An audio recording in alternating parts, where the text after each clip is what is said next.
I was happily settled in life, having married into a wealthy family. Yet, Mason sat across from me in the hotel lobby, mockingly commenting on my seemingly simple lifestyle. His sharp voice pierced the calm, taunting me with his latest boast. He had married the daughter of the president of Goldsmith Enterprises. His laughter, filled with pride, echoed in the air, but it was the mention of Goldsmith Enterprises that truly caught my attention. The name was familiar, though I couldn't place it at first. Then, it clicked.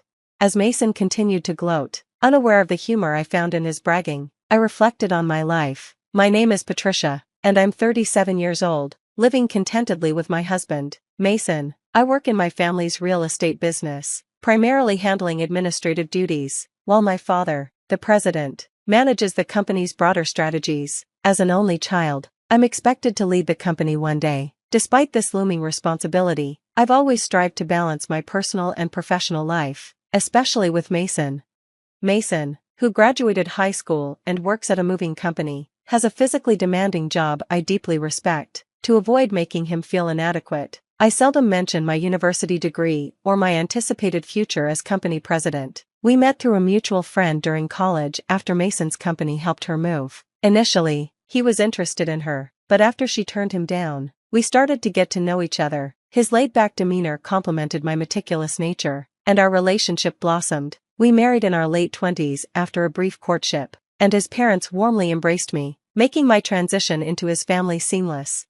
For the most part, our marriage was smooth. Mason's demanding job often left him exhausted, but he remained devoted, even on his toughest days. He expressed gratitude when I stayed up to share dinner with him. I felt fortunate to have such a caring partner. However, after a year of marriage, cracks began to form in our once harmonious life. One night, as we prepared for bed, Mason unexpectedly brought up the topic of children. His tone, tinged with irritation, caught me off guard. While I also wanted children, I believed it would happen naturally with time. It's only been a year, there's no rush, I reassured him. Despite my calm, Mason grew assertive, quoting statistics about the likelihood of conceiving within a year. The figure he mentioned seemed high, but I suggested a practical solution. If you're concerned, maybe we should both get tested, I said, hoping to address any issues together.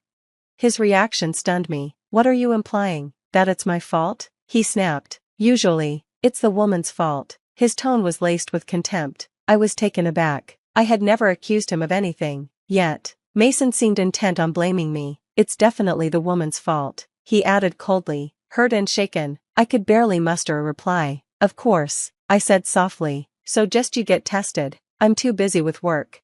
His response was equally harsh. I have a job too. You know, you're just coasting along in your dad's company. His words stung. While my role involved administrative tasks, I was actively learning from my father, preparing to lead the business. That night, any attempt at discussion was futile, and we fell asleep turned away from each other, a heavy silence lingering between us. Over time, Mason's attitude shifted drastically. One evening, after a long meeting with my father, I returned home to find him irate over dinner not being ready. I'm sorry, I explained hastily. I just got home 15 minutes ago. I'll start cooking now. But Mason dismissed my apology. Typical of a small company's boss's daughter, he scoffed, failing to grasp the scale of my father's enterprise, a significant real estate firm with hundreds of employees. His bitterness cast a shadow over our daily lives. That night, as I rushed to the kitchen, I suggested he relax with a drink while I cooked. Alcohol, though a temporary balm, had become a troubling staple in maintaining peace. It pained me to see our relationship reduced to this. The next morning, his cold demeanor persisted as he left for work, his parting words sharp, "Make sure dinner's ready." When I got home, I exhaled deeply, my mind focused on the day ahead. I had taken the day off to visit the gynecologist for fertility testing, something Mason had insisted on, though he refused to participate himself. It was frustrating to face this alone, but complaining wouldn't change anything. If the problem lay with me, I was determined to start treatment immediately. Time was precious, fertility declines with age, and I wanted to address any issues without delay. The clinic was crowded, and I waited an hour before my examination. After a series of tests, the doctor explained that the results would be ready at my next appointment. The possibility that I might be the source of our fertility struggles was daunting, but I resolved to take whatever steps were necessary. When Mason came home that evening, I told him, "I went for the fertility test today." His response was as cutting as it was dismissive. Figures if the problem's with you, it's good you're getting tested. Let me know the results. His assumption that I was solely to blame was hurtful, yet I held back my frustration, unwilling to escalate the tension. 6 years passed, and I turned 37. Our attempts to have a child remained unsuccessful, and Mason seemed to have resigned himself to the idea of never becoming a father. His late nights became more frequent, and sometimes he didn't come home at all. When he did, he would casually explain that he'd been out drinking and singing karaoke until dawn. His behavior resembled that of a carefree college student rather than a committed husband, and it was increasingly infuriating. Meanwhile, my career demands grew, and I had to push the dream of starting a family aside. But Mason's actions were becoming intolerable. His disregard for our marriage was painfully evident. One day, on his day off, Mason left the house but forgot his smartphone in the living room. I picked it up to place it in our bedroom, but it rang just then. The caller ID displayed a name, Diana. Assuming she was a colleague, I answered to let her know Mason had left his phone at home. "Hey, Mason, you're late. I've been waiting for 50 minutes, hurry up, or we'll miss the park opening. We haven't had a date in so long," a flirtatious voice said. I froze, stunned. The mention of a date sent my heart racing. This woman wasn't just a colleague, she was someone Mason was seeing romantically. My hands trembled as I hung up the phone, disbelief and anger coursing through me. While I had been dealing with the weight of potential infertility, Mason had been carelessly engaging in an affair. His recent distance and indifference now made perfect, painful sense. Still holding his phone, I felt the urge to confirm my suspicions. Unlocking it using his birthdate, I scrolled through his call history and messages. The evidence was undeniable. His exchanges with Diana were full of affectionate and intimate words that turned my stomach. I meticulously documented everything, taking photos of the messages and call logs with my phone. Then, I placed his device back in its usual spot, acting as though nothing had changed.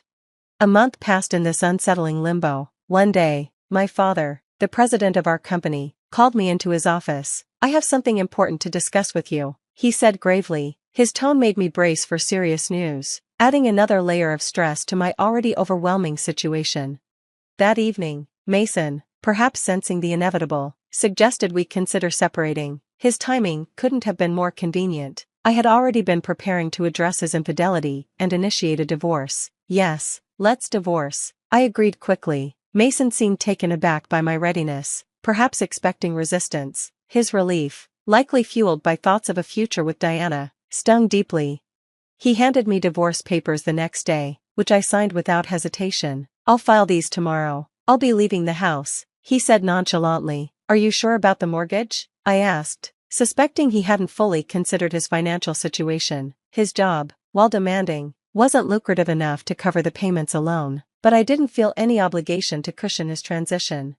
A few days later, I moved back to my parents' house. They were initially concerned about my well-being but became furious when I revealed Mason's betrayal. Their support and reassurance helped solidify my decision to leave him behind.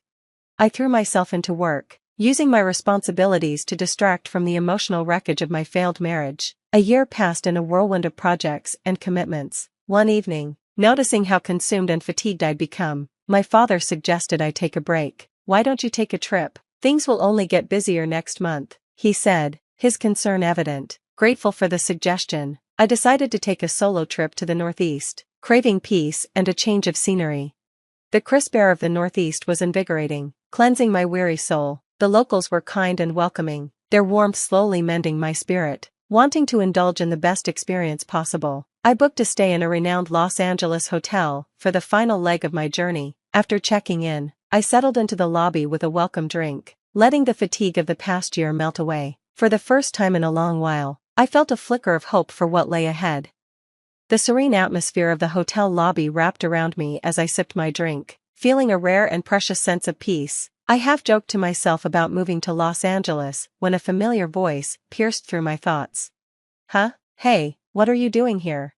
I turned, startled, and my heart sank. It was Mason, my ex-husband, entering the lobby with 2 large suitcases. The last thing I expected on this journey of healing was to encounter him. Beside him was a young woman, likely in her early 20s, with flawless skin, bold makeup, and striking red nails. She wore a short skirt that seemed inappropriate for the chilly weather, but her confidence carried it off. "Mason?" I blurted out, disbelief clear in my voice. Who is she? Oh, let me introduce you, Mason said, grinning with an excitement I hadn't seen in years. This is Diana, my new wife. We're on our honeymoon, and guess what? She's the daughter of a wealthy businessman. Diana, the name hit me like a thunderclap. She was the same Diana from the phone call that had revealed Mason's betrayal. A wave of discomfort surged through me as Mason's pride in marrying someone young and rich became all too obvious. You're here alone? That's sad, Mason sneered, his words dripping with disdain. Diana smirked as she eyed me. Mason, is this your ex-wife? She asked, her tone sharp. She looks old. Hurry up with the check-in, she added, irritated. Mason draped an arm around her and laughed, a grating sound that broke the tranquility of the lobby. Yeah, I'm set for life now, marrying into money. Thanks for making the divorce so easy, Patricia, he said mockingly. Diana's dad is the head of Goldsmith Enterprises. They even paid off our house mortgage in a snap.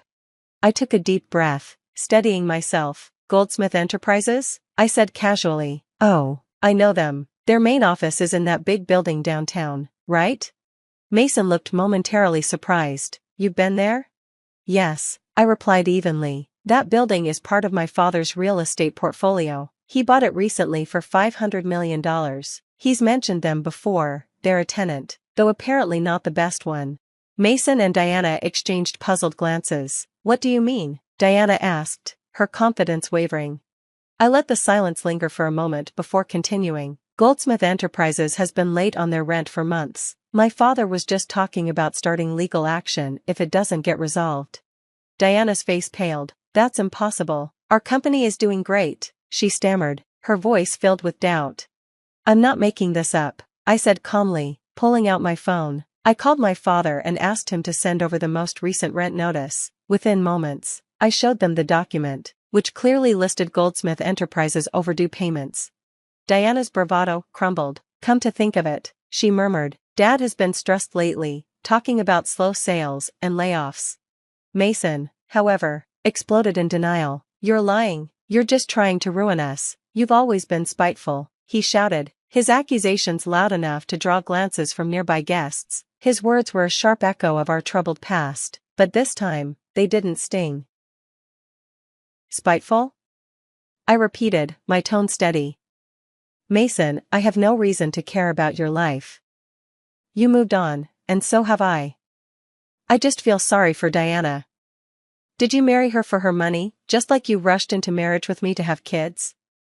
You always blame others for your problems, but here's the truth, I'm over you. Completely. Mason's face twisted with anger. Arrogant as ever, he spat. You can't even have kids. Diana and I are planning to start a family after this trip. I smiled faintly. Oh, I didn't mention it, did I? I'm 5 months pregnant. His jaw dropped. I remarried, I continued. My husband supports me in every way you never could. And for the record, Mason, I had no fertility issues. The clinic confirmed it years ago. If you're wondering why you and Diana haven't conceived, maybe you should take a hard look at yourself. The color drained from Mason's face. Does that mean I'm? His voice faltered. Diana's scorn flared. You're infertile? Why didn't you tell me? She snapped. Feeling no need to linger, I delivered my final words. Please settle the overdue rent soon, or we'll pursue legal action.